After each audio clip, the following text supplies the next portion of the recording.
Добро пожаловать на канал Рецепты из тетради. Сегодня мы будем готовить печень. Да-да, ту самую, которую кто-то терпеть не может с детства. Но не спешите переключать видео, потому что я покажу, как приготовить печень так, чтобы ее ели даже те, кто раньше морщился. Полный перечень ингредиентов, а также краткую инструкцию по приготовлению вы, как всегда, найдете в описании под видео. Нам понадобится 700-800 граммов говяжьей печени, которую сначала нужно хорошо промыть под проточной водой, затем слегка обсушить с помощью бумажных полотенец, а потом зачистить от всех пленок. Если у вас в куске печени присутствуют вот такие крупные сосуды, то их тоже нужно удалить. Мелкие сосуды я не трогаю, в уже готовом блюде они мешать не будут. Подготовленную таким образом печень нарезаем на небольшие кусочки. Размер и форма нарезки здесь не важны. Главное, чтобы вам было удобно ее жарить, а затем кушать. Кусочки печени сразу же перекладываем в миску. Теперь нам понадобится 200-300 мл холодного молока, которым нужно залить кусочки печени. Хорошо перемешиваем содержимое миски, чтобы каждый кусочек печени погрузился в молоко. Это сделает печень мягкой и уберет всю горечь. Оставляй печень в молоке как минимум на 1-2 часа, можно и дольше. Перед тем, как продолжить работу с печенью, начнем приготовление картофельного пюре на гарнир. Для этого нам понадобится 1 кг картофеля, который мы будем готовить прямо в кожуре. Поэтому предварительно хорошо вымытый картофель заливаем водой, ставим кастрюлю на огонь и варим картофель до полной готовности. А пока картофель варится, займемся печенью.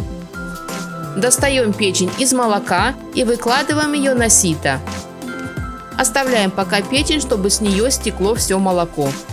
И берем 300-350 граммов лука, который необходимо нарезать полукольцами. Если вы лук не любите, то можно взять его поменьше, но лично мне кажется, что лука здесь должно быть много. Теперь ставим на огонь сковородку, добавляем в нее 50-60 мл растительного масла, выкладываем в разогретое масло нарезанный лук и обжариваем его на среднем огне до золотистого цвета.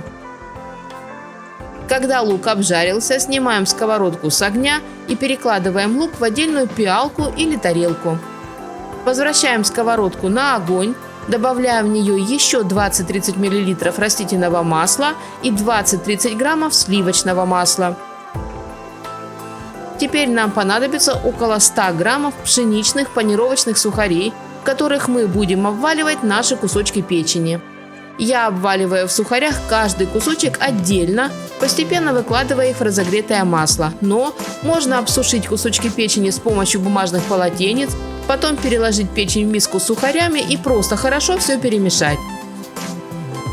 Когда вся печень оказалась в сковороде, обжариваем ее с одной стороны буквально 1,5-2 минуты, не дольше, чтобы печень не пересушить. Затем переворачиваем каждый кусочек на другую сторону и жарим ее еще 1,5-2 минуты. И только теперь, когда печень практически готова, добавляем в сковороду по вкусу соль и черный молотый перец. А также возвращаем обжаренный ранее лук обратно в сковородку и аккуратно все перемешиваем. Если где-то что-то прилипло, не страшно. Следующий этап приготовления все исправит. А следующий этап – это 100-150 мл белого вина или обычной воды или бульона. Вливаем вино в сковородку с печенью, накрываем печень крышкой и тушим на среднем огне буквально 2-3 минуты. Затем выключаем нагрев и оставляем печень под закрытой крышкой на 5-10 минут. В это время приготовим картофельное пюре. Снимаем с огня уже сваренный картофель и очищаем его.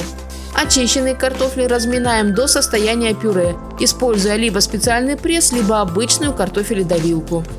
Добавляем в картофельное пюре по вкусу соль и черный молотый перец. Теперь в сотейнике соединяем 100 граммов сливочного масла и 200 мл сливок, у меня 15%. По желанию сюда же можно добавить пару листиков свежего шалфея или несколько веточек тимьяна. Сливки с маслом нужно довести до кипения.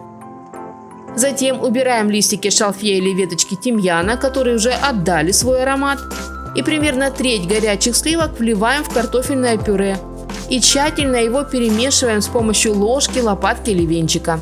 Потом вливаем еще немного сливок и снова перемешиваем. И так до тех пор, пока не закончатся сливки. Когда картофельное пюре готово, можно сервировать блюдо и приглашать родных и близких на вкусный, ароматный и очень сытный обед или ужин. Конечно же, не обязательно использовать в качестве гарнира картофельное пюре. Такая печень будет не менее вкусной и с гречкой, и даже просто с кусочком хрустящего домашнего хлебушка. Но лично мне с картофельным пюре вкуснее всего. Вот такой простой, но очень вкусный рецепт у нас получился. И если давно не ели печень, попробуйте. А если не любите, дайте ей еще один шанс. Ведь по этому рецепту она получается невероятно нежной и сочной, практически как паштет.